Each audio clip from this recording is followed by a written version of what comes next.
Welcome to Hail Varsity Radio, the voice of Husker Nation. Insight, opinion, expertise, with the biggest and best names talking Nebraska across the state. Join the show on Twitter at Hail Varsity and at Schmitz_radio. Call in at 402-466-ESPN or 1-800-825-5865. Here's Chris Schmitz. Welcome to it. Great to be with you on a Monday. It's Hail Varsity Radio, presented by the Nebraska Lottery. Chris Schmidt, Elijah Herbal. We are loaded up. All thoughts towards the Lone Star 4-star, right? Riley Van Poppel in making that announcement on Twitter. We'll hit up Greg Smith. We'll do a StreamYard with Mr. Greg. Big recruiting weekend for Nebraska. 6 visitors in, 1 defector departure from the state of Nebraska going to Boomer Soonerland. We'll tell you about that. Coach McBride with us in 1 hour. And then we'll get some film study with Blackshirt Husker NFLer Jay Moore. What's his take on Riley Van Poppel? We'll get a link sent to Greg.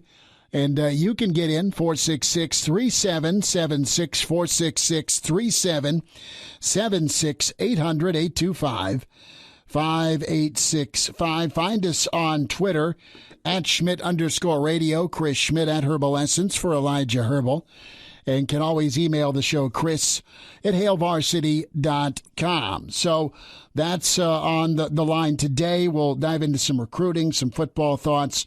The topic of lowering the temperature, how does that happen? It's good momentum. It's good feelings right now for Nebraska with the way they've been recruiting. The visits keep piling up. They've done an exceptional job with official visits, unofficial visits, and Friday night light camps.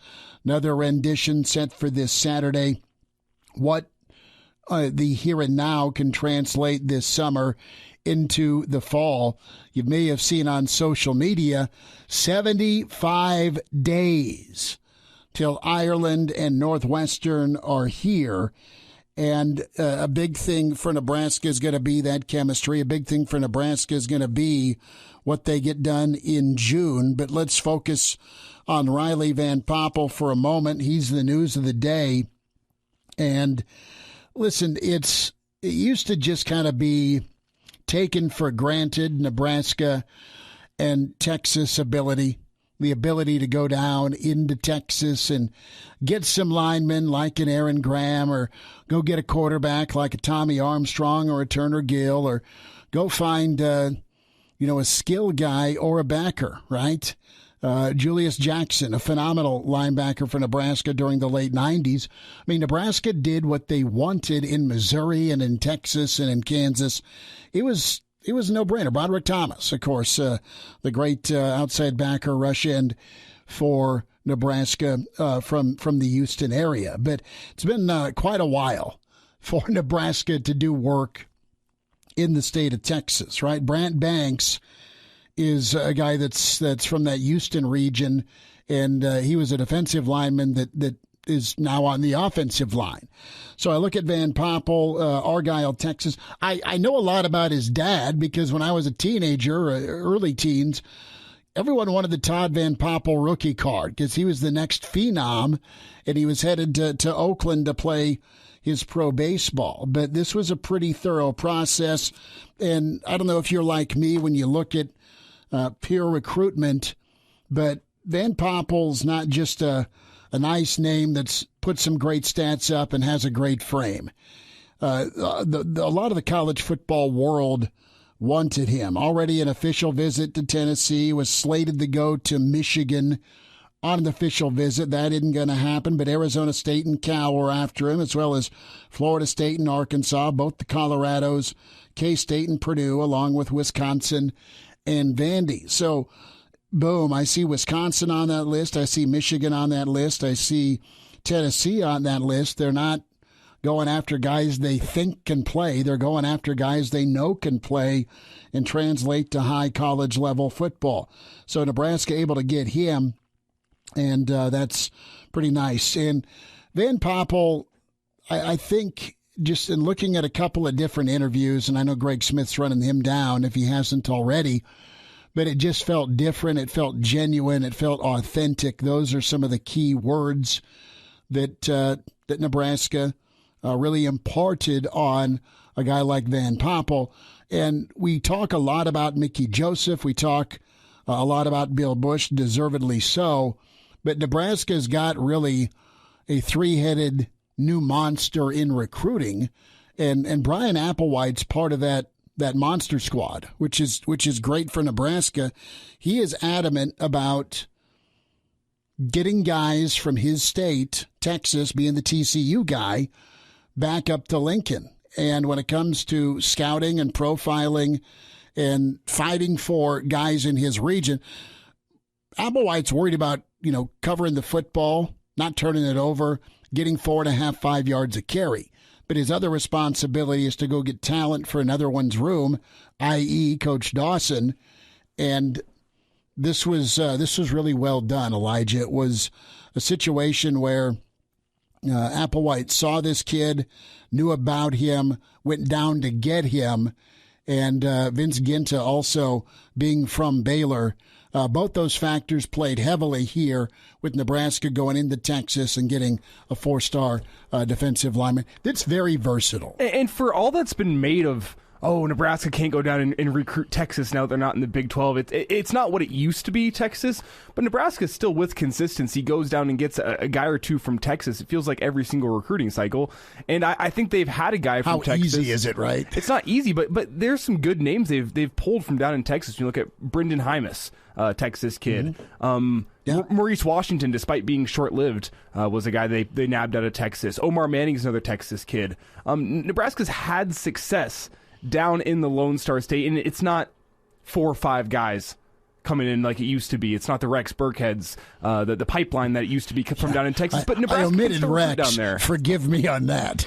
But Nebraska still has the ability to go down there and get guys when they choose to. And I guess we'll see if that changes now with Texas going off to the SEC, if now Texas is going to be exclusively for SEC schools. But the worry was when Nebraska left the Big 12, they won't be able to recruit Texas anymore. And they're still getting a guy or two every single class. And the worry is moving forward, now that Texas is going to the SEC, no one's going to be able to recruit Texas. But I have a feeling Nebraska is still going to be able to continue going down to Texas. This is another guy in a long line of Texas kids, even dating back from the Bo Pelini, Mike Riley era of guys that are coming up to Nebraska, and hopefully we'll be able to find success. Well, and the thing, too, with the Lone Star State, it's not as easy. It's not that Nebraska doesn't have good name recognition or brand value down there. I think they do with plenty of the coaches. That's where Tim Beck spent a lot of years coaching and winning high school ball down there. But you're just not in that state anymore twice a year, home or away, right?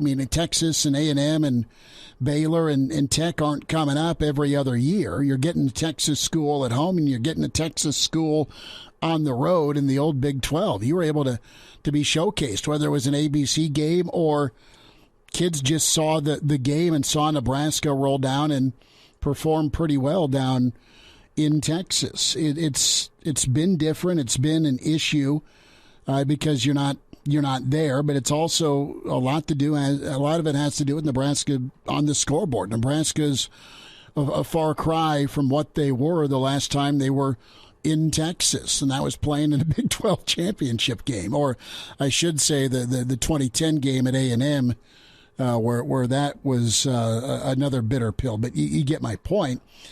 So what has Nebraska lacked in Texas? It's not that a Ron Brown or a Bill Busch don't have people they know in Texas, but it's not quite like it was with a Tim Beck down there, right? Or even a Mike Riley.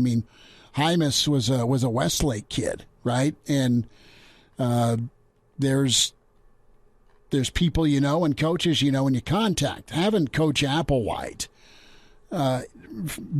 be down there for what he was with TCU and know the high school coaches and know the programs in the region and know what film to go check out is huge. It's absolutely huge. And I think you've broadened your connections base. You've got Becton and Fisher in that Sun Belt region in Georgia, and in Florida, right? You got Bill Bush now in the 500-mile radius, and then different parts of where he's been. Bush has been to Jersey. He's been to the upper Midwest. He's been to the desert Southwest. I mean, he's covered well there. And, of course, you have a guy like Mickey Joseph. I mean, the SEC region is his backyard, and now you have a guy in the state of Texas, in Applewhite, that's going to work his connections, has been able to scout talent, and then I think you've got a good list and group of developers to refine that talent. That's the good news for Nebraska today, as Riley Van Poppel is in. I've done some quick research here before we change topics. Dating back to 2010, Nebraska has only had one class where they didn't pull at least one kid from Texas. But I did go back and check some Big 12 era recruiting classes back in 2009. 3 to 4. You want to go back to 2003? They lived in Texas. I mean, back in 2009, they pulled 7 kids from Texas. In 2010, they pulled 6. In 2011, they also pulled 6. 2012, I can do some quick counting here if you wouldn't mind. I mean, that's really where you get the transition. In 2012, they had Tommy Armstrong being the first guy they had out of Texas. Aaron Curry, a defensive tackle, never really played. Another kid they pulled out of Texas. So as soon as you got that Big 12 or the Big 10 switch, you drop from 6 to 2. But Nebraska has still been pulling 1 or 2 guys out of Texas, if not 3, every single year, aside from 2016. Well, and they've done well in the portal from Texas. It's not quite high school recruiting, but you know what? If we're staying on the Texas topic, we'll go there. Another announcement came down, and this is the stud linebacker, great player in the state of Nebraska, Kade Mcintyre. The outside linebacker is going boomer. He committed on social media about 30 minutes ago to Oklahoma, and that is a bit of a blow. I know Nebraska was not real quick to jump on him. It's not that they haven't seen him or been in touch. They had him down early for his official, I think, a couple weeks ago. And I believe he was also in town for the junior day. Right. So it's not like he's not experienced in Nebraska, but his first big offer, I think, was either Oklahoma or Tennessee. It might have been Oklahoma. But then Tennessee jumped in, and then Nebraska offered. So I think Nebraska was further back in line with the offer for Kade Mcintyre. There are some other in-state prospects Nebraska's looking at, and you want Kade Mcintyre to go have a great career. You want him to have a strong senior season, and I hope all of that happens. But it still just doesn't get any easier for Nebraska fans when a guy leaves the state that you think is good enough, is good enough to play here, or at least the rest of the college football world thinks so when you get Oklahoma and Tennessee offering. Tell me, you'd probably know better than me. Does Brent Venables have any Nebraska connections that I don't know about? Because he's had success coming into the state, or at least the region, and pulling kids. I mean, here's his Isaiah connection. Simmons was a first-round pick coming out of Boys Town. Well, I think Isaiah was a North Kansas City kid. North Kansas City kid that ended up, I think, playing for a year at Boys Town, correct? Am I wrong there? I don't think he's a Boys Town guy. Simmons was just a kid out of Kansas. You have a guy like Venables. He's from Kansas, okay? He's from small-town Kansas. Sorry, I had Isaiah Simmons born in Omaha and then moved to Kansas folks City. Were with Nebraska Furniture Mart, then moved to Kansas City. But Venables has small-town Kansas roots and connections.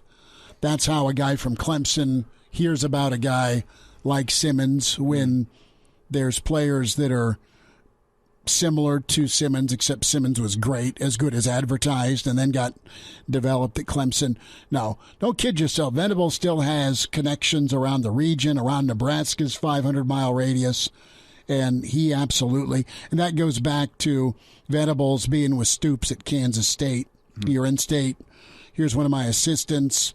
Granted, he was D coordinator at K-State under Snyder before he took the Florida D coordinator gig under Spurrier, and then got the bump to OU for 20 years. But no, Venables is a Midwest guy. He's a Kansas dude.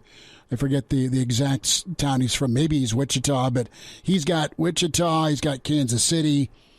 He is for sure going to be a thorn, more so now than ever. He may come pluck a guy or two when he was at Clemson.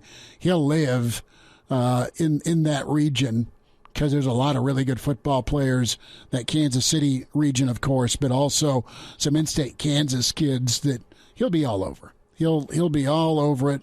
Leipold also is going to keep doing work in the state of Kansas, and we talk about Nebraska protecting their own. Well, they want to get more into the Kansas City, Missouri, St. Louis for sure region, and now Texas. But it'll be a dogfight, and Venables strikes one in the Cornhusker State as the new Sooner coach. And it's not that long till they visit Lincoln. Off and running on a Monday. Great to be with you as we dive in. Big recruiting recap on the way. Greg Smith going to join us from HailVarsity.com and magazine. Get Greg's take on the weekend visitors, his thoughts on the Van Poppel commitment, and also the McIntyre commitment to Oklahoma. Kind of giving you our thoughts on it, and more so to come with Charlie McBride. We'll get Chuck's take on things, and then Jay Moore will have thoughts. Jay Bird will give some film study on Riley Van Poppel. Great to have you in. It's Hail Varsity, and we're presented by the Nebraska Lottery. Calling all Storm Chasers fans. A team you never get to see is making their way to Werner Park June 7th through the 12th, and that's the Lehigh Valley Iron Pigs. It's the first meeting between the two franchises, and there's plenty going on that week. June 9th is the Chasers Community Celebration for Pride Night, presented by PayPal. June 10th is What If Night, where the Storm Chasers will change their name to the Hogs. A little backstory, that was a previous Omaha team and was a potential name change when the franchise was looking to rebrand. It's a battle of pigs versus hogs. You can't have a name change without new jerseys too. Specialty jerseys will be worn that night, and of course, they'll be autographed and auctioned off. Snag your favorite player June 10th and then run it back on the 11th. It's Salute to Corn Night, presented by the Nebraska Corn Board. It's a celebration of all things corn. Corn on the jerseys, corn in the stands. Trust me, this game will be amazing. See you there. And we're back Fellas, think we could listen to the radio listen? on Hail Varsity Radio, presented by the Nebraska Lottery. Yes! That's awesome! Thanks for spending time at Hail Varsity Radio, presented by the Nebraska Lottery. We're talking recruiting. Greg Smith joins us, recruiting insider at HailVarsity.com and magazine. The straight-up breakdown, his podcast on the Hurrdat Media channel, and that home to so many great podcasts, at Greg Smith HV on Twitter. We're streaming Greg live. He got all ready for the camera. He's got his White Sox lid on, ESPN Lincoln Facebook, and also ESPN Lincoln Twitter. Greg, another busy weekend, another weekend of visitors, and we'll start with Riley Van Poppel, 4-star kid out of Argyle, Texas. Dad was a pretty filthy pitcher in a great way. That's a compliment. And, man, Nebraska may have another good one here on the dotted line here with Riley. Yeah, I really like the pickup for the Huskers here as you get your first defensive lineman for the 2023 class. You get back into Texas, which is always good for Husker fans to hear. And I really like him as a prospect, a versatile kid that could either play 3-4 defensive end for Nebraska or 4-3 defensive tackle, depending on which way they end up going with that defensive front. And he's got some athleticism to him as well. If you look at his huddle film, they got him playing a little H-back, a little fullback, though he is going to play on the defensive line here, not fullback. Don't want to put that out there, but I like to pick up a lot for the Huskers. Greg, we look at versatility, and we know Nebraska wants to be able to do different things on the defensive line, and his film was nice, really good burst to kind of shoot through the A gap, but also, man, he ran stuff down outside the pocket, so the motor's there. But there's so much they can do with his frame. Yeah, there absolutely is. And I think he's a kid that, you let him get in the lab with Zach Duval and company for a year or so. Like most defensive linemen, that's not a knock on him at all. I think defensive line is the hardest thing for a young kid to come in right away and play. So let him get in the lab, build his body up a little bit, reshape it. And I think you've got real good tools to work with down the road.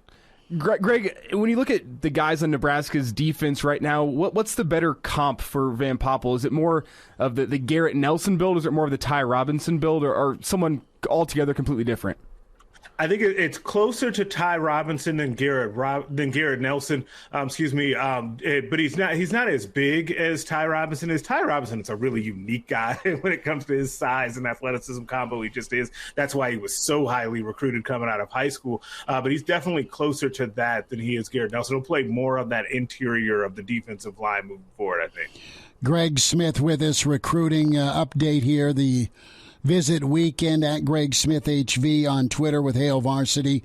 So there's a slew of visitors that came in. You have a bunch of offers to Van Poppel that were recruitable offers. Let's talk a little bit here about Coach Applewhite, how he fits into this and how big he's going to be, not only for the Van Poppel get, but moving forward in Texas for Nebraska. Yeah, man, that Brian Applewhite is proven to be a really under-the-radar, I guess, pickup for Nebraska. And I guess it makes sense, right? Because of how highly touted and the reputation of Mickey Joseph and Bill Bush coming on his staff were, it kind of got overlooked what Applewhite brings to the table. As you already see him, get guys in on the 2022 class, kind of led by A.J. Allen. Anthony Grant he was a factor with as well. But then Van Poppel, Applewhite was the lead recruiter for him, and then it kind of got turned over to Dawson and Shenander. You have Zalance Hurd, who was here over the weekend from the same high school as A.J. Applewhite. So as A.J. Allen. Brian Applewhite, really familiar with him as well. And there are other guys, too. There are the running backs in the class, other Texas recruits. Applewhite has proven to be, a real key figure in Nebraska's recruiting operation right now. Is it fair to say it's not that Nebraska didn't have any Texas connections, but do they have a stronger connection in Texas now with Applewhite? And Elijah and I were talking, you got to go back to Coach Beck, right? And his prowess in the state as a high school coach and all the kids he pulled, the last being Tommy Armstrong from San Antonio. But is it just a matter of not having anybody that really, in the past at least, maybe had the connections that Applewhite does? Yeah, I think so. I think it's a different level of ties to those high school coaches in Texas that Applewhite has. And we kind of know, and we've seen this with like University of Texas head coaches, right? When those guys don't have ties to the high school coaches, they don't get those players, right? So if you see it from those guys, you're going to see it from assistants with other schools. But I think Applewhite has been down there long enough and has a respect of those guys that he's able to pull guys out of Texas. Greg, you mentioned the work that Coach Applewhite was doing on Zalance Hurd. I want to quickly move to the offensive line. Still sounds like Nebraska has 2 to 3 spots available for offensive linemen. You can correct me if I'm wrong there, but there are a couple names to be watching. I saw you put out that Caden Green has canceled his official visit to Michigan, so maybe touch on that. But you also had J.R. Sia and Zalance Hurd in town this weekend, so can you tell me a little about them as well? Yeah, I think that offensive line, first of all, is something that people never get tired of talking about, right? I feel like every day it's the most commonly asked question. Now it's no longer quarterback. Now it's always about the offensive line. Zalance Hurd is a really talented kid. I think that he's close to a top 100 player out of Louisiana, and a kid that Nebraska got him on campus first for official visits, so they get to set the bar there. I haven't caught up with him yet, but I know that things went really well on that official visit.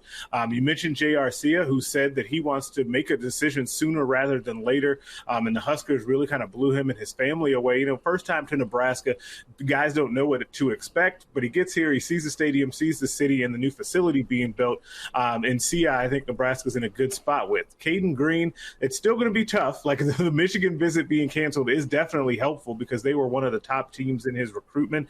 You still have to overcome Oklahoma on that, but I'll take my chances with Bill Bush kind of leading the charge there. And I know that Bush is all over Green and Dylan Edwards for that matter out of that area. Would Nebraska take all 3 of these guys if they can get them out? Like, what's the scholarship count looking like for the offensive line? I don't know if they would take all 3. I think that 2 is the safer bet. I know for sure they're going to try to get at least one more offensive lineman. And I'm still pretty confident that one of these bigger names that Nebraska's after on the O-line, I just have a feeling that they're going to get. I think that they're recruiting them too well and too hard not to, especially if they can start the season off well. But I think that 2, depending on how the numbers shake out, but if you don't take a guy somewhere else, maybe you have an extra spot for an offensive lineman. I definitely think those conversations are being had. Greg, let's stay with the Oklahoma theme. Kade Mcintyre says Boomer, the standout outside backer from Fremont Bergen. So that's two of the top in-state prospects going well south. You have Flores to Okie State now, McIntyre to Oklahoma. Who else is on Nebraska's radar at outside backer with the high school ranks now that McIntyre's off the board? And how big a blow is that? Yeah, I do think that it's a blow. A lot of it is perception, right? PR, I think right? That's kind of what is. Yeah, I think this is what it came down to with the way that Kade felt about that offer. And it's funny, I said it earlier on our YouTube channel, is that I feel like he thinks, and right or wrong, it's his feeling that Nebraska offered him too late. Now, Oklahoma offered him later, and then he ended up subsequently committing to them after taking an official visit. But Oklahoma is not the in-state school. That's the key difference here. I think that they felt a little jilted that, they're in state right down the road, and Nebraska kind of drug their feet. When it comes to other outside linebackers, the guy that was here last weekend, I really like him, Adonijah Green, who's still a Louisville commit, but he's really intent on taking all of his official visits. I think that he's a really good outside linebacker edge type. You still have Maverick Noonan kind of in that mix. That visit to Iowa did not happen this weekend, so I would keep an eye on that between Nebraska and Stanford. And then Kelsey Howard is a guy out of Nevada who's going to be coming out this coming weekend as well. I think there's still a lot of outside linebacker edge targets out there for the Huskers, despite McIntyre going to Oklahoma, where he may be recruited as a tight end. Okay, so there's the other side of that, but I wasn't sure in the order of the offer list. I know the Vols were really early to offer, like a major school to come in, and they pulled the trigger on McIntyre, and I thought Nebraska offered after OU. I was corrected. Thank you for that. But your take on just maybe how the family or the kids feeling with the school just down the road, not being on top of me, is early. Let's go to Oklahoma. Phil Picati, let's get some thoughts on him. He's an inside backer. He's a Pennsylvania kid. He's got a slew of high-level offers as well, and he was in town this weekend. Yeah, he absolutely was, and he's a guy that I just love on film. I think he had like 143 tackles as a junior and like 22 tackles for loss. Anytime you pile up those types of numbers, you're going to jump off of the page. I think the big thing for him this weekend is Nebraska was able to show him that they are, a team that really, really wants him to be in the program. I think that the relationship with Barrett Ruud is strong there. Now he's got some really strong suitors. We keep talking about Oklahoma. They continue to come up, and that's going to be a big thing this recruiting cycle, it seems like. But Oklahoma is after him. He went on an official visit out there. I know that coming up on Tuesday, he's actually going to take a midweek visit out to Michigan and then a weekend visit to Auburn. So we'll kind of see how that goes. But the Huskers are right there in the mix.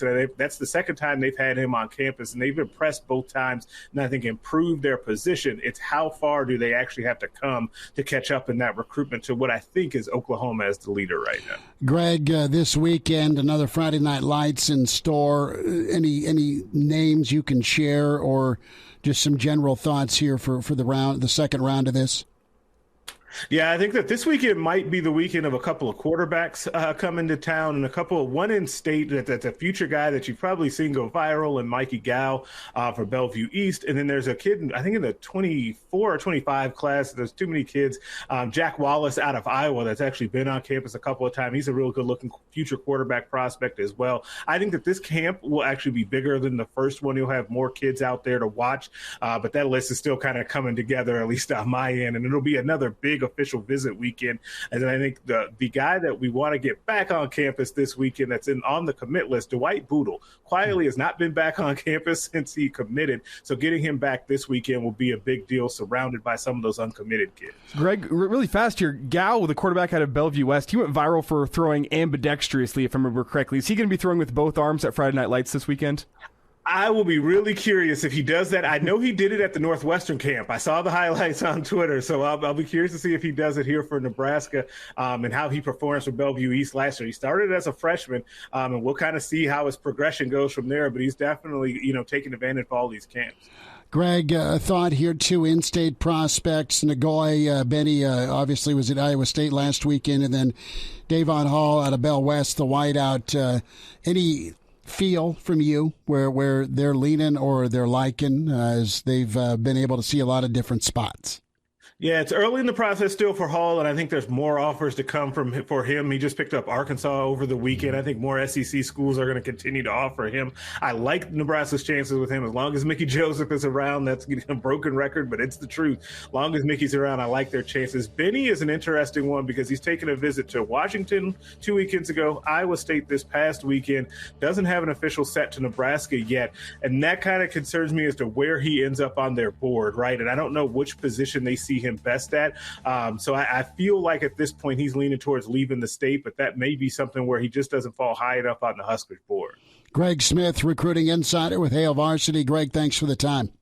Hey, have a good one, guys. Calling all soccer fans. Union Omaha is back home after an unbelievable showing in the Lamar Hunt U.S. Open Cup round of 16. An upset over Minnesota United? That's our team. So join them when they come home May 28th for Educational Outreach Night, presented by Bellevue University. The Owls will face Northern Colorado Hailstorm FC, and after a couple of road matches, will come back on June 18th to face Greenville Triumph SC. It's also Pride Night. We'll see you there. Chime in 402-466-ESPN or email the show, Chris@HailVarsity.com. Just try me. Back to Hail Varsity Radio.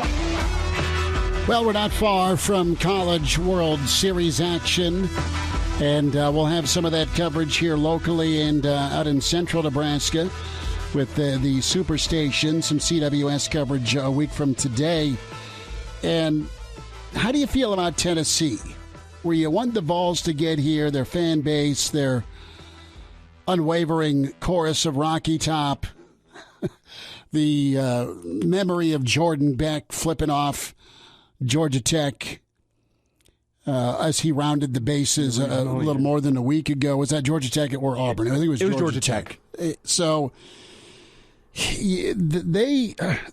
they're bat flipping, trash talking, cocky baseball, and you either see that as fun or you see that as just totally over the top. Depends on your personality. Not right, not wrong, but just is. And I think the world, if we're going to weigh the scales here, Tennessee baseball and their arrogance or the arrogance of Notre Dame, those scales ain't moving. They're tied. Okay? They just are. But Notre Dame's going to the College World Series, and I know Coach Jim Hanson's smiling. And there's enough Notre Dame fans in Omaha. It'll be fine. It's a national thing. I get it, but. Man, it was just shocking. I mean, it's shocking to me that Dave Van Horn's not won a College World Series title. Arkansas gets a crack at it again. I know Arkansas probably rubbed you a little long a year ago with their battle against Nebraska. But A&M's here. You're going to have Texas, and no one really likes Texas, but they've been kind of an institution. I mean, they get to the CWS quite often in their history. And with their lineup, they might be my favorite to take it as the field stands right now. Exactly. You still have Stanford and UConn. That's underway. You have Auburn, Oregon State. Am I right there? Yes. That's tonight, and then the field will be set. So, I don't know. The more northern schools, the better. Get Tennessee out of here. Sure, they had a great regular season. I believe they had the lowest ERA in the nation and the most home runs in the nation. They did, but they're knocking on the 60 win number. People were saying that they were the best team since 2000 Miami. They were loaded. They were incredible, and then for them to fall short, it was. But would you have run a guy somehow, some way, if he's walking around the bases? It's one thing to do the Ricky Henderson pimp walk around the bases after a home run. It's quite another to absolutely fly the bird as you round second. that shouldn't happen, but it did. I'd run a kid in high school baseball, and you'd probably get run in college baseball as well. Yeah, the umpire probably didn't see it. Well, yeah, because once it's walk-off time, you guys turn and run for the safe house. You get the hell out of there. You do. Because your jurisdiction ends as soon as you leave the field of play. And you got to eventually find the parking lot. But you want your jurisdiction to end as soon as possible. That's no longer your problem. You're getting off the field. You're making sure he touches first, and then you are beelining towards your dugout. I've never seen that. Like, the bat flips have been more demonstrative, and us kids of the 80s and 90s always remember Ricky Henderson. Like, Ricky'd hit one, and he led the world in leadoff home runs.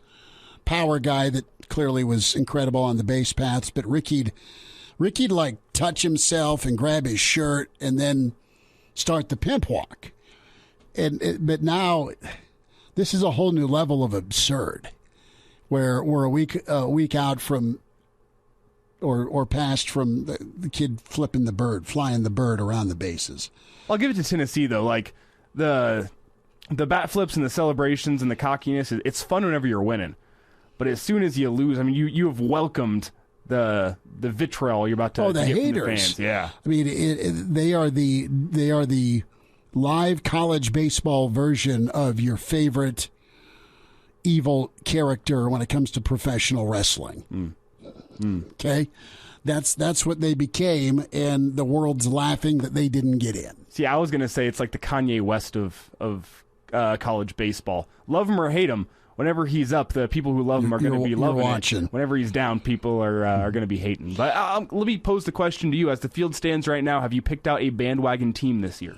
Oh, I'm going to go Oregon State just because if they make it. If they make it, I'm going to go Oregon State just because of our relationship with Coach Casey, and I know he's not there anymore, but what he did with that program. Oh, he was on the broadcast last night. I'm not sure if you tuned in for that, but he joined the broadcast booth and just talked about the fact that this field that they were playing at was chain link fence behind the backstop. Sure. It's probably the old Buck before the old Buck. They'd be lucky to get a couple hundred people in there for a game, and now it's one of the best college baseball environments in the country. Just a beautiful field, beautiful facilities, and he built all that. He did, and it's not. And guess what? It's not Uncle Phil.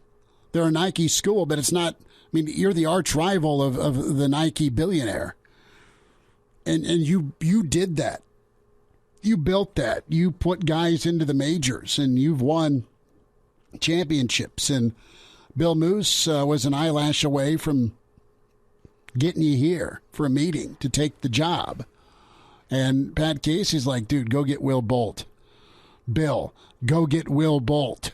Do it now. And the Moose made that happen. Nebraska will regroup, and hopefully we'll be talking a year from now that Nebraska's on the right path with postseason baseball. And if you're looking for a bandwagon team this College World Series, allow me to introduce you to this Ole Miss Rebels baseball team. The Rebs are hot. As of just under 2 months ago, they were 6-16 in conference play, just terrible. They got hot at the right time. They're off to their first College World Series since 2014 and only their second in the past 50 years.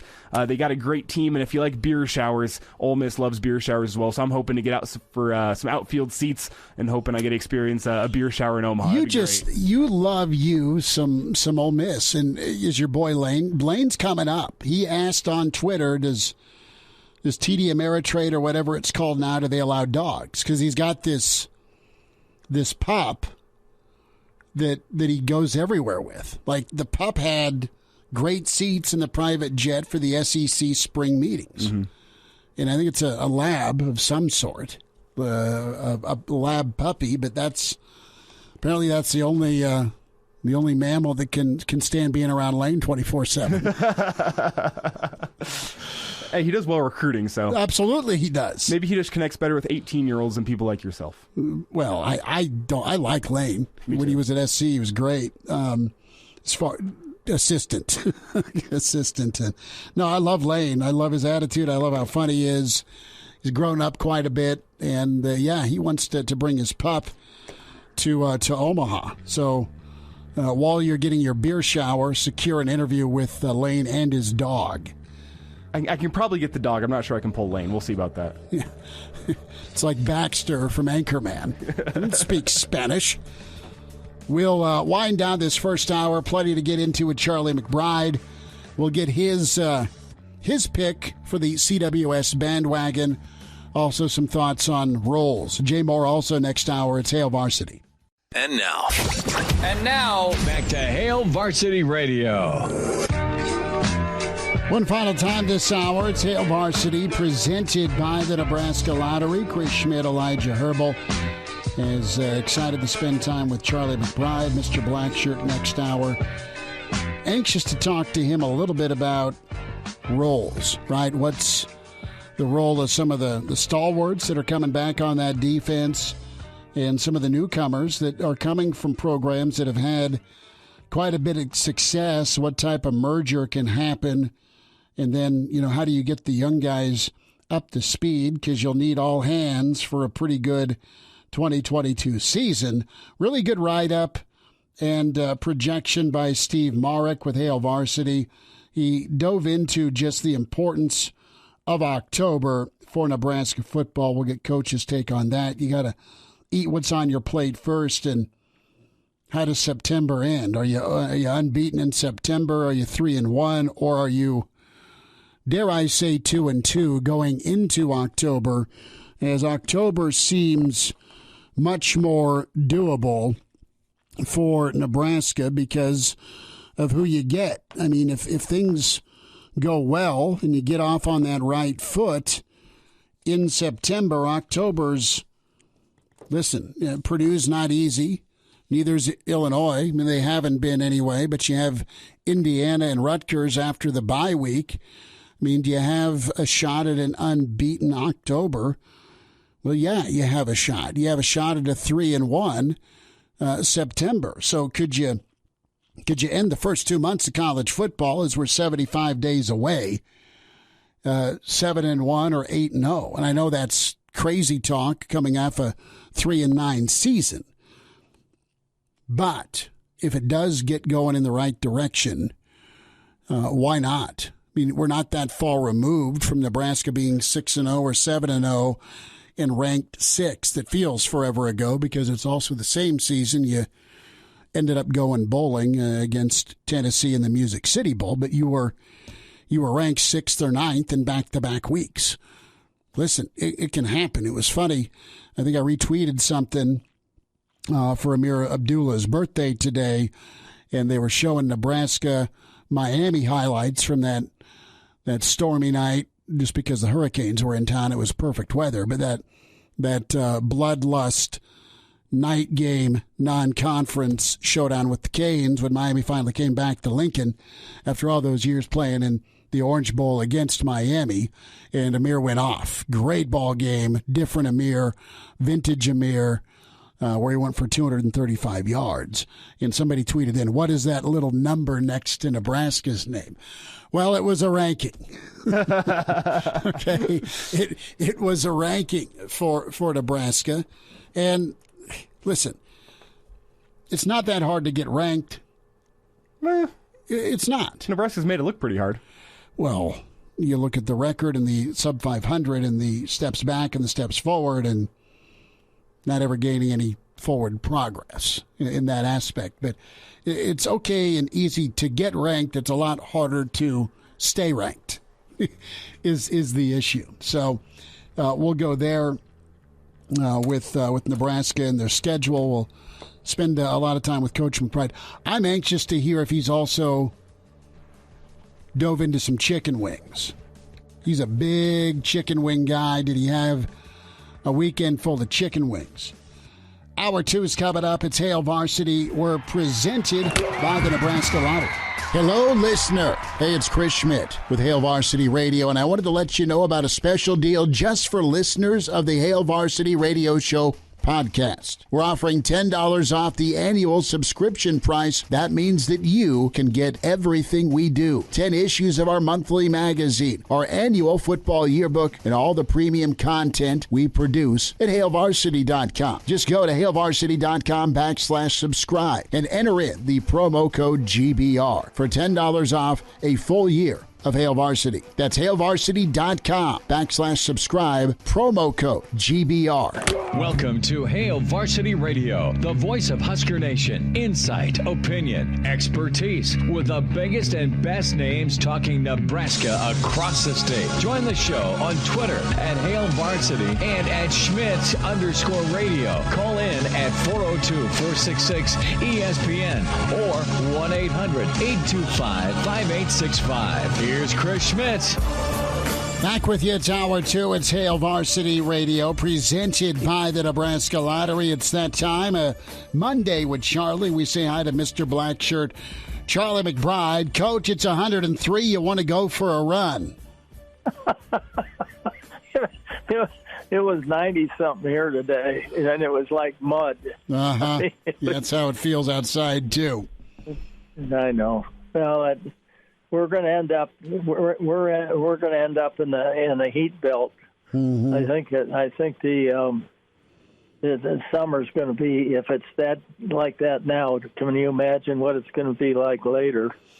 I don't want to imagine, but you're right on the lake. Is the water still too cold to jump in, or are you going to jump in anyway if it's going to be 100? I've been. Everybody's been in. That's a good answer. It's getting there, but if it stays like this, it'll end up being like jumping in a bathtub. I get it. Did you have any chicken wings this weekend? Last time we talked, we were discussing wings, and I had my fill of wings and carny a couple weeks ago, and I got to get back on the old wing train. But did you have any? No, we're saving them because in about the end of this month, all my family will be here, and they're all chicken wing crazy, and we've got a bunch of them saved up for them, about 50 pounds of them in the freezer. So, how do you grill them? Do you bake them? Yeah. Do you air fry them? We grill them. Okay. We grill them. We got a couple of guys think they're chefs. Well, let me ask you, do you split the drum from the flat? This is a new way I've been doing it where I don't even bother buying them split. I just buy them together. You can get them just a little bit cheaper. Don't even bother splitting them. Just cook them whole, and they end up just as good, and they're more filling that way. Well, the thing is what we do. We like the smaller ones, so we try to hunt up those. They cook faster, and they actually are better.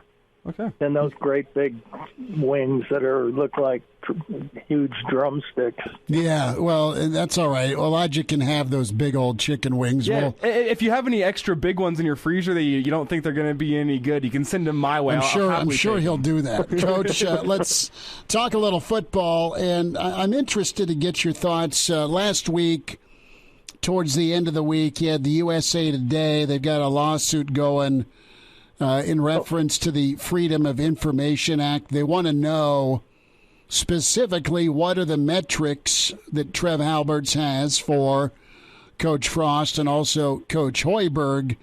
So I want your thoughts as to maybe what's been laid out. I don't know if you know or not, but just your take on what kind of deems next year successful for this football team. Well, the thing is first of all, I think anytime all universities are in a different pay scales and different rules, state rules they have for coaches. I know Colorado's one where you can't pay your coach as much as they get at other universities and things like that. They have a lot of rules. You can't get more money than the governor or whatever it is, that kind of stuff. So every state is completely different, and to me, it's like your account. Mm-hmm. It's private. Sure. What I do with my money is my business. And when they start suing universities and stuff and telling them how they control their money, unless it is a state doing it, mm-hmm. And they've broken some rules. And that's maybe a little different, but when you actually are deducting money from a person who you've already given money to before, but taken because he hasn't done the job that you anticipated he was going to do, that to me, that's normal. Yeah. That's either that or walk. And, and of course, if you walk, then you don't get paid. If you get fired, that's different. You got to pay them. And, to me, when you cut money and some university cuts money, to me, that's showing some, something good, that if they're saving money. Well, and I look at it too. I mean, you've had the restructuring of the contract. There's metrics, and metrics to me means be bowl eligible or better, right? I mean, and the other part of it too is, as a coach, this, wins will come, but it's also how you look. Does the team look better, right? Are they less self-injury prone? Right. I mean, there's so many things. I remember we've gone through years where all of a sudden we have a whole bunch of knee injuries, and then the next year we have a whole bunch of shoulder injuries, and it's like in cycles, almost. And I think when here you got a guy in the Ohio State going like in $13 million a year. Come on, And I think Nick Saban even said it himself. He went from like $7 to $9 million, and he said there's no coach in this country worth $9 million. But he didn't ask for it. But I guarantee you what, his agent may have. That's a good hide. You hide behind your agent when he's the one doing the dirty work anyway. But I just think this whole thing is turning into a circus. And, to me, anytime you can save money or take money away from somebody that hasn't proven their worth, and that's it. To me, what bothers me is to see throughout the country a coach is making X amount of dollars, and all of a sudden he wins what? Let's say he wins. He got 10 games and he wins 4 of them or 3 of them, and they give him a raise. They give assistant coaches a raise, and everybody gets a raise. I guarantee you what, it wouldn't be a raise. It'd be a letter threatening your job. And so I can turn around and say, well, years in past I've done this and this and this, and I deserve that, and we're just having an off year, and they come back, you better come back and do something good. I mean, to me, it's coaching is kind of a deal that you should get paid what you're worth. I mean, if you do a good job of recruiting and you do a good job of your team does a good job of playing and keep your nose clean, to me, that warrants more money. And again, the academic side of it is also important. Charlie McBride's with us on Monday with Charlie Hale, Varsity Radio. Coach, interested in your thoughts with the new coaches that are on staff. And I bring it up because Nebraska got a really pretty high-level recruit today from Texas on the defensive line, Riley Van Poppel, good-looking kid. And Coach Applewhite, his region is Texas. He's the guy that was at TCU, played for Joe Glenn, coached with Joe Glenn. You know Joe. And he's made a difference not only in some of the portal gets from Texas, but now on the recruiting trail, because that was his region. And with Coach Applewhite, with Mickey, with Bush, with Raiola, can these new voices help the team in some tight games? I mean, you and I both think because you live in the Big Ten, there's going to be quite a few one-score games. Nebraska's not performed well in one-score games. Can these new guys help some of their kids prevail in these tight ball games? Are they going to be an asset on game day? Well, sometimes I look at it a little different. And because every school is in a geographic situation of population, and if you look at Ohio State or Michigan or the population or Penn State that's in the area, there's some cases where you almost don't have to go out, but you don't even have to go out overnight. I mean, right. You got an area, and it's usually in that area, and then somebody will be going outside, and usually it's the guy that is familiar with the area that they're going to. Like if a guy that knows Florida, you might go to Florida. If you got a guy that knows California, you might go there, or Texas, whatever the case is. And I can see that a lot of guys on our staff have connections in the South that they've had. So, it only makes sense that you probably would have if you know all the people in that area. Like I went to Chicago, and I knew probably half the coaches very well in the city of Chicago. And, I could walk into school and feel comfortable, and that they would feel comfortable, and I would get a straight answer out of them, because if they didn't, I'd come right back after them. And, and they understood that.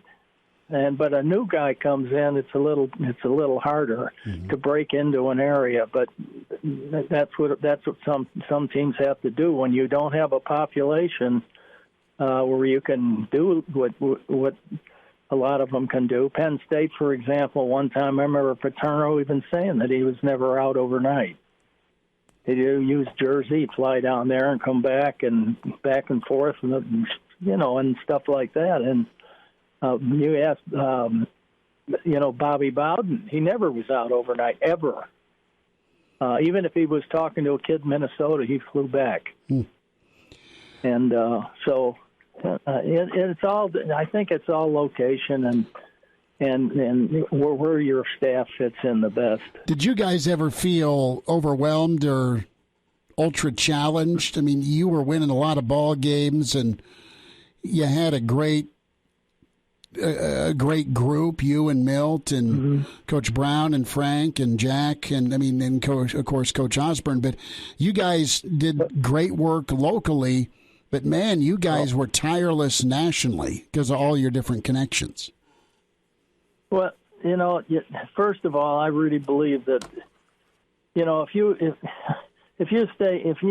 just let your home state go, you're also letting your fans go too. I mean, there's some people that come to the games, and I won't say a huge percentage, but a big percentage of them will come because they have kids in their area playing and they want to see them play. And things like that. Plus, the fact is that I've always said that, I've lost kids to their state school. And when I do that, if I ever did, I would never hold it against that player. I would never, ever think anything but the best for him. Because that, to me, that's what we're trying to do in our state. And why wouldn't that school in that state try to do it? And if we win, good. But if it would happen where we don't win, and which is the case most of the time, I'm happy for this. If the kid's made his decision where he wants to go and that's what he wants to do, I'm not going to jump up and down, but I'm not going to get all worked up about it because he's doing probably what's right for him and his family. Well, Nebraska lost an in-state kid about an hour ago from Fremont to Oklahoma. Do you ever hear that? Well, that's, let me tell you something. The word around is they're not winning and not gonna. They're down in the tank. They're bottom feeders. I mean, I've heard all kinds of things from guys that the guys out. Of course, Colorado's one place, but Colorado, you'd be surprised how many people are for Nebraska. Okay. They are. It's not as bad either way, I think. But I just getting kids to commit and to do things, to me, is their thing. I used to tell a kid, he'll say, I want to come to school here. okay, especially on a weekend. And I said, look, I want you to just go out that front door and you walk around this campus by yourself and see how you feel about it. You know, see if your gut tells you, man, this is where I want to go. I feel good about this place. Something inside of them is going to tell you, I want to go here. You know, it's going to be something inside that recruit. Mm. And if I have to talk them into doing something, and I've done the wrong thing probably, and he isn't happy here or something happens, and that's why I said you better tell them the truth, because you don't ever want them to come back and say, well, you said this and this and that, because you're going to lose people. Charlie McBride's with us here, Hail Varsity Radio. Charlie, before we get you out, have you picked a bandwagon team for the College World Series? We got Notre Dame, Ole Miss, Texas, Oklahoma, Arkansas, and Texas A&M all in the field. It looks like Stanford is about to punch their ticket as well. They're up big on UConn right now. Have you picked a bandwagon team? Well, it looks like a pretty good group, and when Notre Dame's always going to have people everywhere. They have people that are great fans of Notre Dame that didn't go to school there. Like Nebraska's the same thing, a little bit in some ways. But some of these fans are fans of coaches, and things like that. I mean, they coach so and so was at our school, and we're behind him, and because our school isn't there, and so on and so forth. So your fan base that comes out of that, I think it's a good bunch of players. I mean, good bunch of teams. Now, I've seen some of them, play, and that to me, it's going to be one of the better World Series in my mind. Should be pretty good. Coach, we'll check in next week with you. Thanks so much, and get them wings de-thawed. I'm going to try to find some new recipes. Well, tell us about it. Coach, you take care. Okay. Thanks for having me. Bye now. Pardon the interruption, but I'd like to save you some money. I'm Brandon Vogel, managing editor of Hail Varsity, and I wanted to offer listeners of this podcast $10 off the price of an annual subscription. That means that you can get everything we produce, 10 issues of our monthly magazine, our annual football yearbook, and all the premium content we produce at hailvarsity.com. Just go to hailvarsity.com/subscribe and enter the promo code GBR for $10 off a full year of Hail Varsity.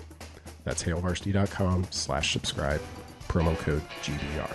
All-State, 2-year starter, and rush in for the Big Red and NFL vet. Is Dudeness or Duder or, El Duderino if you're not into the whole brevity thing. It's Blackshirt Jay Moore with Hail Varsity Radio. Back into it. It's Hail Varsity Radio, presented by the Nebraska Lottery. We say hi to Blackshirt Husker NFLer, co-host Big Red Wrap-Up, Jay Moore with us. And Jay Bird, I know it's been a weekend of golf for you with what's been going on.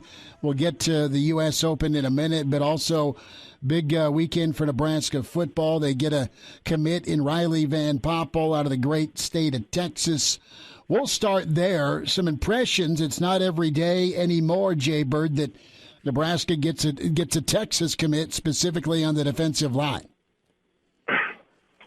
Yeah, it's a good thing.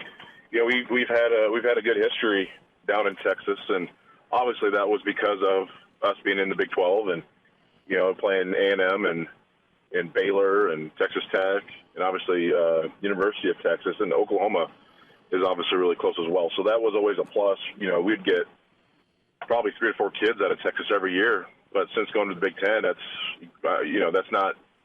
that hasn't been accomplished. So going down there, and the nice thing is Texas plays such a high level brand of football down there. Their 5As are dang near Division III type football. It's good stuff. So when you go down there and get kids and get a good athlete like we just got, watch a little film on him, and pretty versatile. I know he played tight end, defensive end, but they kind of lined him up with the nose quite a bit, and lined him up defensive tackle, so he can kind of do a little bit of everything. Has a really good frame, 6'4", 265. So obviously you'll be able to throw another 20, 30 pounds on him, and he'll be able to move and keep that athleticism and build. And I don't see, I don't foresee him being a day one. I think he's a guy that, he'll have to put on those pounds that I mentioned previously and get better and work on his technique and his fundamentals, because even though Texas football is good, it's not Big Ten good yet. So he'll have to develop. But, again, opening up that pipeline down in the state of Texas is very important for this football program. Is he a pretty good prototype for what Nebraska wants to do defensively, and that's be able to flip-flop between a 3-4 and a 4-3? Is his skill set, athleticism, just a really nice fit? Well, it'll be interesting to see, I guess, what their plan is for him, what they want to do with his body size. Like I said, he's already, and again, some of those high school numbers are always a little skewed. So if they say 6'4", 265, you're like, okay, what does he actually weigh now? But if he's going to be, I played, at a 4-3 defensive end. Now it's 275, 280. So that's not obviously that's only 10 to 15 pounds off. So if they want to keep him, as a 4-3 defensive end type guy, then he's, he could potentially stay at where he's at and just obviously get stronger and use and learn the techniques and develop that stuff better, the hand placement, the footwork, the pad level that you need to play with at a Division I level.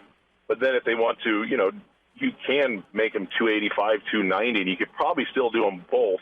It's just always interesting to see how guys handle weight, and are they able to still be mobile, athletic, light on their feet when they gain 20 to 25 pounds. As this might be the case. So it's one of those things you got to you don't know until he gets here and he goes through, winter conditioning and he gets that good food and training table and all the attention on those sides. So I think he fits either way. You could play him as a 3 technique. You could play him as a 5 technique in a 4-3, or even a 5 technique in a 3-4 or a 4-eye, which is just slightly inside the tackle. So he could probably be multiple. So I think this is probably why it's a good fit for Nebraska. Jay, Riley's a guy that played, on the offensive side of the ball, tight end and H-back in addition to his duties along the defensive line where they really moved him around. And then you also look at the father of Van Poppel. That's Todd Van Poppel, Major League Baseball pitcher for, I think, about 10 seasons. I had his rookie card. Yeah, his rookie card. Wow. He was one of those future stars, supposed to be the next great. You remember that, Jay Bird? Oh, yeah. That name, now that it's Todd Van Poppel, that rings a bell. Oakland, that was back in my heyday. Yeah. Yeah, that was my heyday of my baseball time, too. Well, yeah, that's Riley Van Poppel's dad. So whenever you come in from an athletic background like that and you're playing some spots on the offense that require a little more athleticism, tight end and H-back, how well does that translate to the defensive line? I think a lot of people think of defensive linemen as the big uglies, guys that are just there to fill some space, but that's not really the mold that Van Poppel comes from. Oh, no, absolutely not. I can speak to this very well. I was an I-back. I was a running back in high school, and I came in and played defensive end.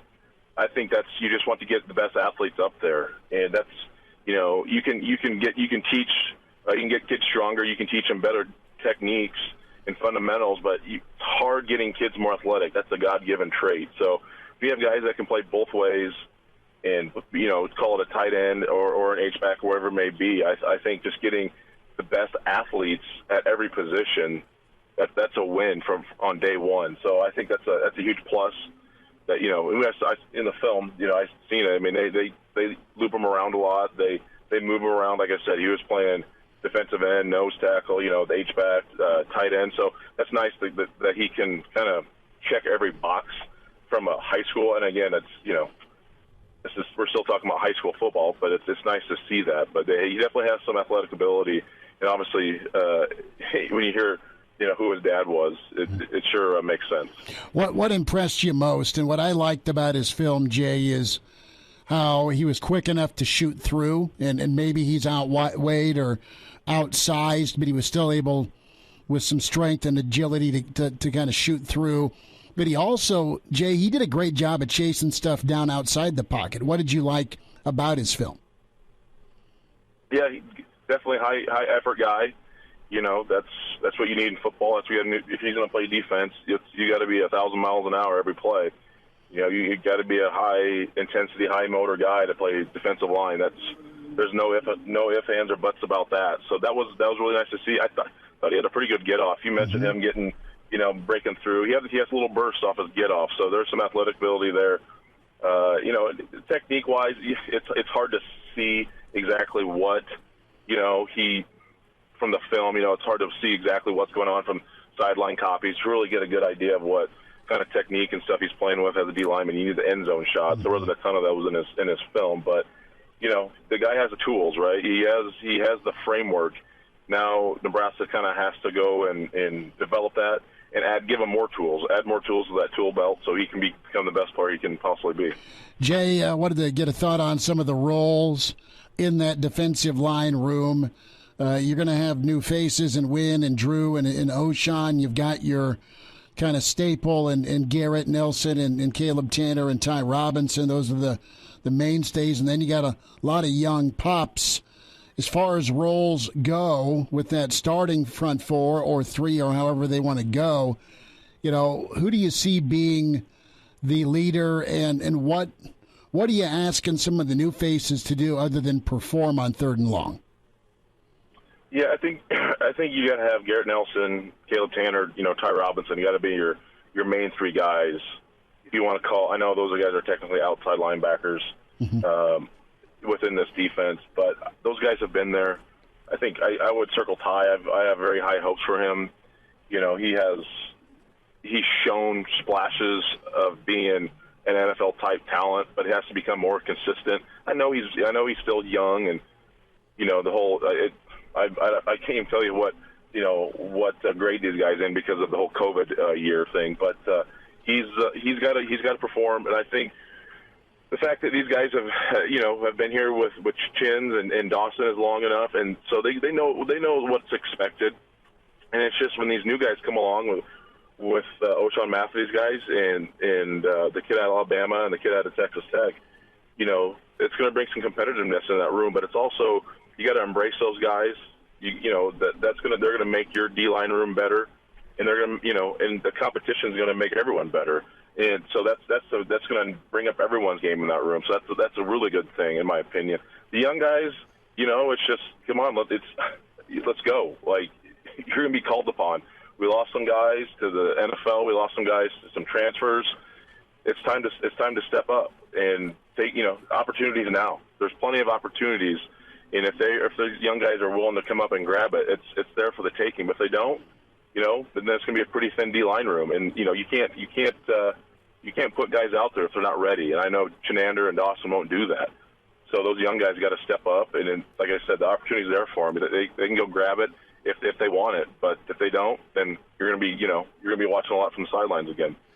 Jay, you mentioned the fact that, some of these young guys are going to have to step up and get some experience, at least in the early half of the year. Is there any way to scheme around that in order to take a little bit of pressure off the defensive line, say blitz some extra linebackers on some running downs? Like what can be done by Chenander in order to take a little pressure off these young guys?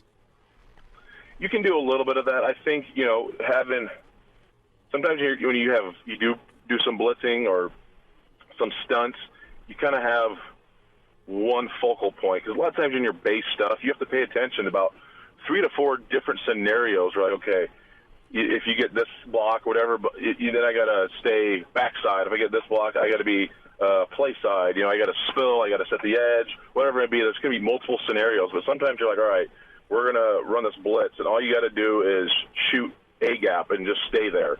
And you can just go. And I think that's what you kind of do with some young guys. You can say, hey, we're going to do this. Just go. Obviously, you still got to, do your role within that play call or within that defense. You can't just be out there going crazy. But you take some of those extra stuff off their plate where they can kind of just focus on that one thing. So there are some things, but again, you got to also be able to trust them, to play every down football too, because you can't just say, okay, we got, there's smart coaches on the other side. They're like, okay, we got some young guys in, and we've seen that they've decided to do this blitz or do this, when they've been in here. So let's run this play call to offset that blitz. So you got to be kind of careful when you're going to kind of pick and choose, those scenarios to do those types of things. But they got to trial by fire sometimes, with sending some of these guys out there. You got to see what they can do in live bullet action, like I always say. But which, unfortunately, you got to play a Big Ten opponent in the first game too. So if it maybe was, North Dakota State or whoever it may be, South Dakota State, whoever, that you might be able to, get some, those younger guys some earlier action. But, you might have to trust them against a Big Ten opponent in game one.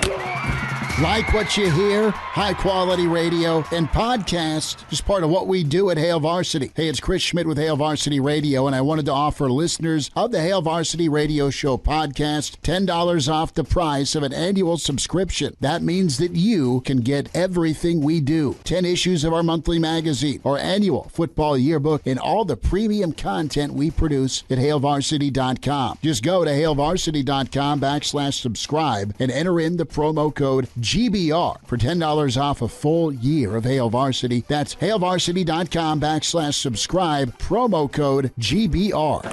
He's in his 30s, but sounds like he was born with a stogie in one hand and a brew in the other. Now, say my name. It's Schmitty on Hail Varsity Radio. I got the body of a taut, preteen Swedish boy. Blackshirt Husker NFLer, co-host Big Red Wrap-Up, Jay Moore with us. And Jay Bird, Rory took down the Canadian Open, gave a shadeful shout-out to the Shark. You've got Phil in front of the microphone today as he was part of the LIV tournament, of course, and now he's back ready for the U.S. Open. Phil didn't say a ton, but he doesn't look like the jovial Phil. How excited are you for the U.S. Open, and what do you make of the PGA suspensions?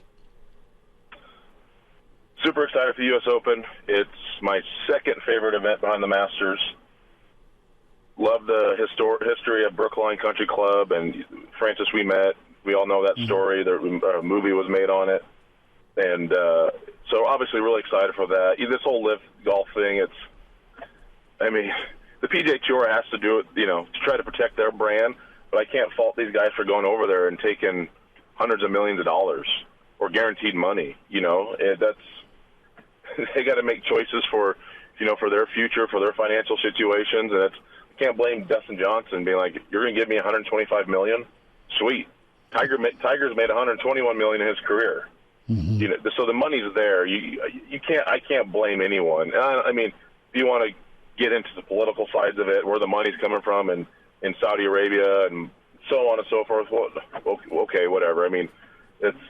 Didn't do that, but it's too bad. It's kind of put a little bit of a damper on the U.S. Open this week, and Phil wasn't obviously. He's got to walk on eggshells because he made that one comment. What was that? 6 months ago, 4 months ago? I don't know where that was, and boom! Things blew up on him. So it's interesting. It's going to be interesting to see this thing kind of go through and see how this develops, and how many more guys continue to go over. If so, what is the PGA Tour stance then going to be if they keep losing guys? Because they have more money than they know what to do with over there. If they could. I don't know how much. It's billions of dollars they have earmarked for this tour. So there's tons of money they can throw at these guys. So it'll be interesting to see who goes and who stays and, who's going to, toe the line and et cetera. But, it's kind of fun to talk about and forecast. But, yeah, excited for the U.S. Open this week at Brookline. And hopefully they get some good weather and we get some good golf. Who's your pick? Oh, man. You know who – I was looking. I like Cam Smith a lot this week. This isn't an Aaron Hills type golf course where it kind of favored the Bombers. This is kind of a more strategic, point A to point B type golf course. So I like him. I like a guy who played well at the final round this last week in Canada in Cory Connors. Mm-hmm. He has been a good player here the last few years. Has kind of been struggling, but I think he's coming to his own. Max Homa's another guy that I think is kind of a sneaky guy that could win this thing. U.S. Open's always interesting. You have your top guys, but it seems like, your 50 to 60th player in the world always has a good shot at winning this tournament. So, there's there's hundreds of guys, and that's why it's U.S. Open. So we'll just, like I said, hopefully it's good golf, and it's a true U.S. Open test. You'll get some firm, fast greens, some heavy rough, and see what these guys can do. You were on the doorstep of getting there, weren't you, a couple of years ago? I was for amateur exemption. I was an alternate, not to get to the U.S. Open. I was an alternate to advance to the second stage where you have to play for 36 holes. Gotcha. So that's where that was, and I didn't get into the sectional sites as an alternate, but I guess you can say that close. I'll keep trying. I'll do my best to keep trying to eventually get to a sectional, but you have to play your tail off for 36 holes. That's a brutal grind to play well. And I've caddied before on one of those days, and I was wiped, and I didn't even hit a single golf shot. So that's a grind. But I'll keep giving it a try, and who knows, maybe I'll catch lightning in a bottle one day. Well, when you go, the first couple of rounds are on us. So drinks. Jay Moore with us, black shirt Husker NFLer and golf insider, of course, and co-host Big Red Wrap-Up. Jay, be good. Thanks for the update today, bud. Appreciate catching up with you. Yeah, thanks, fellas. Good to spend time with black shirt Husker NFLer Jay Moore. We've got a couple of minutes left this segment. Interesting read from Scott Docterman, friend of the show with The Athletic. They went inside Iowa football recruiting. I'd love to get a updated version of Nebraska. The thing that's unique, Elijah, is Iowa's pretty much doubled in their production. From about 2010 to 2016, they produced on average of about almost 9 3-star or better prospects. For the last 6 years, it's been 81 3-star or better prospects from 2017 through 2022. And a lot of the college football world loves to infiltrate. Ohio State and Alabama both have gotten a kid out of Iowa here in the last 5 years. Minnesota will come knocking. Iowa and Iowa State, of course, have had really good seasons. That's their home turf, their home territory. But Nebraska will still try and get into Iowa. You have Kansas that wants to get into Iowa. And it was a kind of a confidential on the heels of the anonymous coaching talk towards Nebraska. You have some of the in-state coaches that were just honest in their assessment of Nebraska, and it wasn't positive. It was, well, I'm surprised that Nebraska doesn't visit us more often, and if they do visit, we've got to have a player for them. And if we don't have a player, they won't visit. The other part of it, too, is, well, Iowa Western's right there, and they've had pretty much zero. They have one kid, I think, coming, or they're trying to get one kid from Iowa Western. One kid did sign this last cycle from JUCO. But overall, Nebraska's had minimal to zero success at Iowa Western Community College. Now, they did give high grades to Coach Chinander, down to earth, straight up dude, and that's not new news. Coach Chins is awesome, but I think that coach went on to say a little bit later but I'm not going to say anything bad about any of these guys. Chinander stands out, but they're all recruiters. Their job is to get high schoolers and their coaches to like you. Yeah. The best salesman of the groups that invade Iowa, PJ Fleck. He got that nod, but really some high-level grades given to the assistants, and Iowa State divvy up regions of the state to each assistant. And, man, pretty telling about Nebraska. Nebraska's had more and more the last 3 years, and another 2023 crop of in-state talent and some 2024. It's not been a clean sweep by any means for Nebraska. The good news is you get a Van Poppel out of Texas. The tough news is you lose a Kade Mcintyre to Oklahoma. Some interesting comments from Coach McBride on what he's hearing from coaches about Nebraska. We started off hour 2 with him. We'll wind down a Monday. Next on Hail Varsity, we're presented by the Nebraska Lottery. Like what you hear? High-quality radio and podcasts are just part of what we do at Hail Varsity. I'm Brandon Vogel, managing editor. I wanted to offer listeners of the Hail Varsity Radio Show podcast $10 off the price of an annual subscription. That means that you can get everything we do, 10 issues of our monthly magazine, our annual football yearbook, and all of the premium content we produce at HailVarsity.com. Just go to HailVarsity.com/subscribe and enter the promo code GBR for $10 off a full year of Hail Varsity. That's HailVarsity.com/subscribe, promo code GBR. Miss us? Come here, brother. Give me a hug. Bring it in for the real thing. We're on call for you. Catch the podcast at HailVarsity.com, the ESPN Lincoln app, or download them on iTunes. Saddle up, partner. Back to Hail Varsity Radio. One final time, get the podcast, subscribe to us, give us a rating, good, bad, or ugly. We'll take it. We'll love the feedback. Spotify, iTunes, Google Play is where you find Hail Varsity Radio 6 days a week. Record numbers for us in May. God love you. Thanks for doing that, and keep on subscribing. Tell a friend. Reminder to get buckled up. Use your seatbelt. It saves lives and prevents injuries only if properly worn. Buckle up. This message from the Nebraska Department of Highway Safety Office. Kudos to RE/MAX Lincoln Southwest. They didn't win the tournament at Westside this weekend.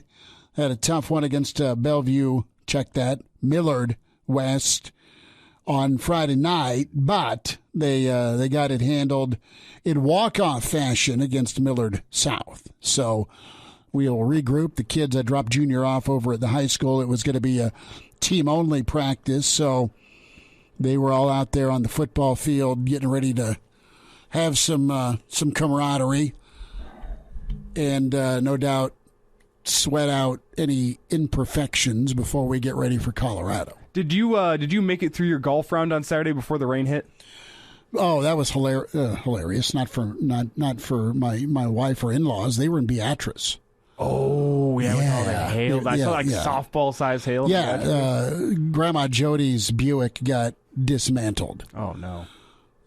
Due to the hail. But yeah, I was fine. I was having beers in the clubhouse, man.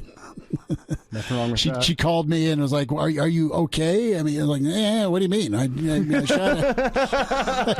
shot at 46. Yeah, I'm okay. I'm having a celebratory beer.